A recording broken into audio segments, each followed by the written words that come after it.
Welcome to our channel ম্যাথট্রিক্স চ্যানেলের সবাইকে স্বাগতম। তোমরা যারা ষষ্ঠ শ্রেণী তাদের জন্য আরেকটি ভিডিও নিয়ে চলে এলাম। তোমাদের বলেছিলাম আমি তোমাদের lesson 4 the shop that never was, যেটা ছিল আমি তোমাদের 3টা ডে কমপ্লিট করে ফেলেছি। তোমাদের 3টা ডেতে সমস্ত লাইন বাই লাইন বাংলায় অর্থসহ এক্সপ্লানেশন করে দিয়েছি।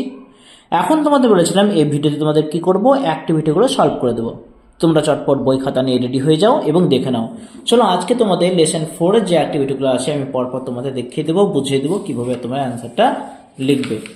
দেখো প্রথমে আসি অ্যাক্টিভিটি 1-এ কী আছে। অ্যাক্টিভিটি 1-এই rearrange the following sentence in correct order, সঠিক ক্রমে কিন্তু সাজাতে বলেছে। তো দেখে নাও, তোমাদের জন্য আমি রেডিকে প্রস্তুত করে ফেলেছি, ভালো করে দেখে নাও। 1 নম্বরটা তোমাদের বইতেই বলা ছিল, দেখো Zip dragged his father to the magic shop. 4 নম্বরটা 1 নম্বর হয়ে যাবে। তারপরটা কী হবে, যখন টেনে যাওয়ার পর কী করলো, it was a small shop not so elite, ভালো আলো জ্বলছিল না, ছোট দোকান ছিল। 3 নম্বর হবে, দেখো 6 নম্বরটা there were different kinds of magic mirrors in the shop, দোকানে কিন্তু অনেক সুন্দর সুন্দর ম্যাজিকের জাদু আয়না ছিল। 4 নম্বর হবে the shopman brought out a glass from his hair, চুল থেকে একটা গ্লাস কাঁচের বল বার করলো। 5 নম্বরটা হবে 5 number Gip and his father were surprised, Gip এবং তার বাবা অবাক হয়ে গেল। এবং 6 নম্বর গিভ wanted to take the glass ball, গিভ কী করেছিল, গ্লাস বলটি নিতে চেয়েছিল। এই ছিল তোমাদের রিয়ারেন্স, দেখে নাও 4 2 6 1 5 3। চলে আসি অ্যাক্টিভিটি 2-তে। দেখো অপশন দেওয়া আছে, অপশন থেকে নিয়ে তোমাদেরকে শূন্যস্থান পূরণ করতে হবে। Zip was dash to enter, Zip ছিল কি, কিন, আগ্রহী ছিল, তাহলে এখানে কিন লিখে দাও, KEEN। ওকে, পরে দেখো the shop had many dash বলস, দোকানে অনেকগুলো কি ছিল, কিসের বল ছিল, দেখো ক্রিস্টাল বল ছিল, কাঁচিক বল, CRYSTAL, ক্রিস্টাল বল। গিভস father wanted to buy some dash, কি কিনতে চেয়েছিল, কিছু জাদুর ট্রিক্স, তার মানে এখানে লিখলো some tricks, TRICKS for his son, তার ছেলের জন্য।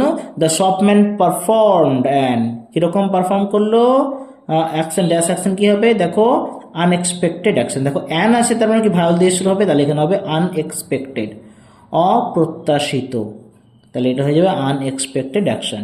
ওকে, এবার দেখো আমি তোমাদের অ্যাক্টিভিটি 3-তে একটা প্রশ্ন আছে, why did Gip find the shopman's palm blank, কেন জিপ দেখলো তোর হাতের তালুটি ফাঁকা রয়েছে।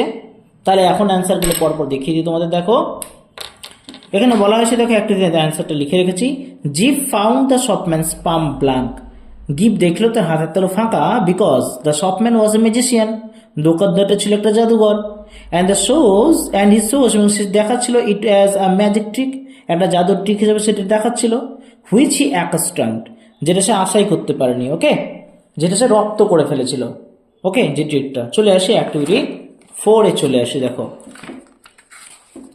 অ্যাক্টিভিটি 4-এ দেখো ট্রু ফলস বলা হয়েছে এবং কিছু স্টেটমেন্ট দিতে বলা হয়েছে, right T for true and F for false statement. প্রথমটা বলছে, দেখো the shopman drew out a business card from his ear, shopman তার চুল থেকে বিজনেস কার্ডটি বের করেছিল, এটা হবে ফলস স্টেটমেন্ট। কি আমরা কি দেখেছিলাম, চুল থেকে বের করেনি, গাল থেকে বের করেছিল। He drew a business card from his cheek. চলে আসি বিয়েটাতে, দেখো give found the magic box in his pocket, give দেখলো ম্যাজিক বক্সে তার পকেটে রয়েছে, এটা সত্য ঘটনা ছিল, আমরা দেখেছিলাম।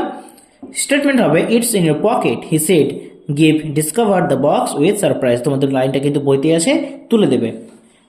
দেখো the toy sword was a magic item, ওই যে খেলনা তলোয়ারটা ছিল একটা ম্যাজিক আইটেম। ইয়েস, এটাও সত্য ছিল ম্যাজিক আইটেম, কারণ এটা ভাঙেও না, চড়েও না, নড়েও না, কাটেও না। তো এটা টি হবে, স্টেটমেন্ট হবে magic toy sword, this is a unique one, ওই লাইনটা তুলে দেবে।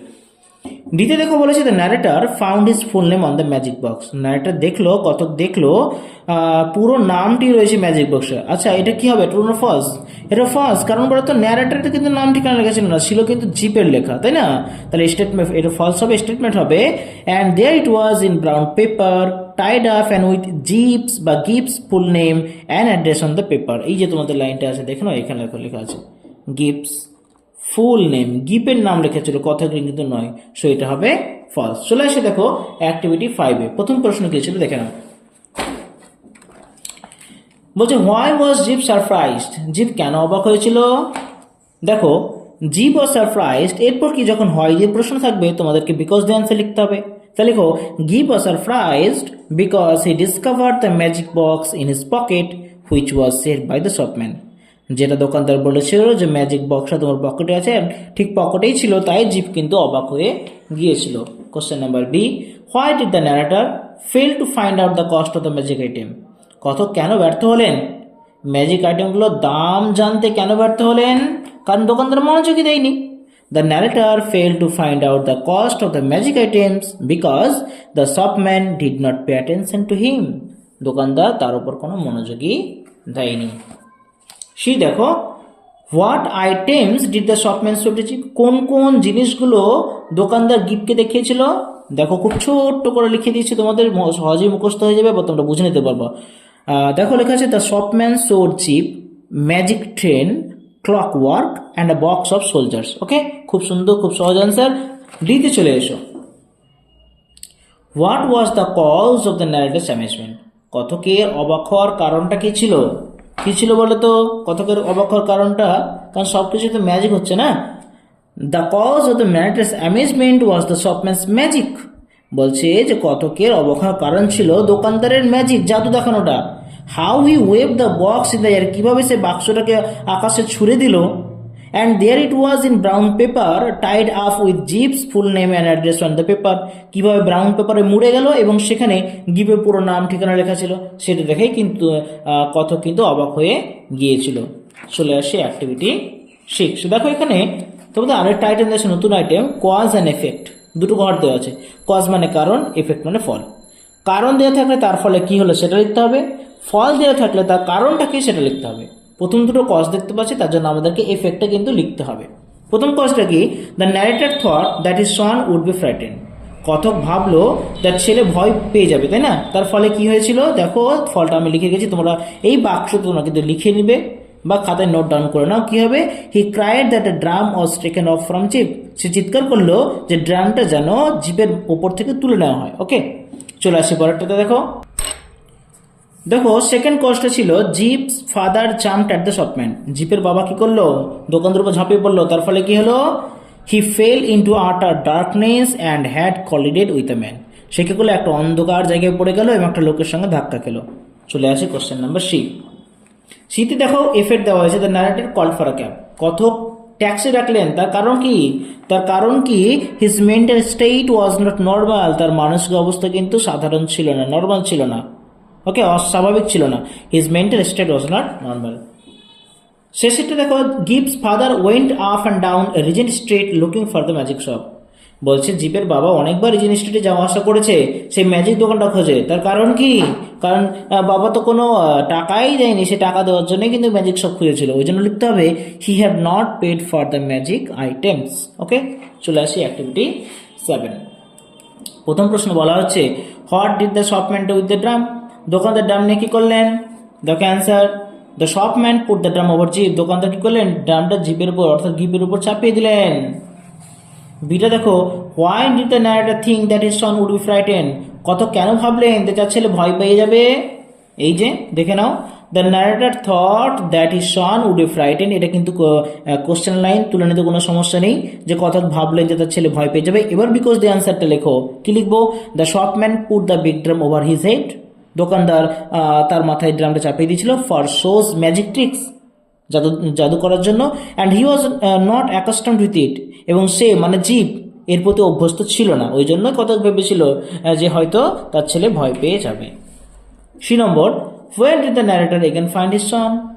কত ছেলেকে কোথায় আবার খুঁজে পেলেন? এই যে the narrator found his son again in Regent street.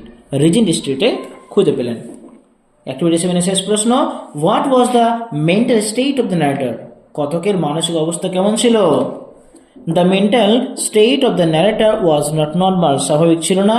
He was mentally disturb. তিনি মানসিকভাবে বিরক্ত হয়ে পড়েছিলেন। ওকে, চলে আসে আমরা পরবর্তী অ্যাক্টিভিটি। দেখো অ্যাক্টিভিটি 8-এ দেখো কিছু ড্যাশ দেওয়া হয়েছে, কিছু শূন্যস্থান দেওয়া আছে এবং বলেছে অ্যাপ্রোপ্রিয়েট আর্টিকেল বসাতে। আর্টিকেল কোনগুলো হয় আমরা জানি, এ হয়, অ্যান হয়, আর দা হয়। এই তিনটা আর্টিকেল হয়, কি বুঝবে দেখে নি।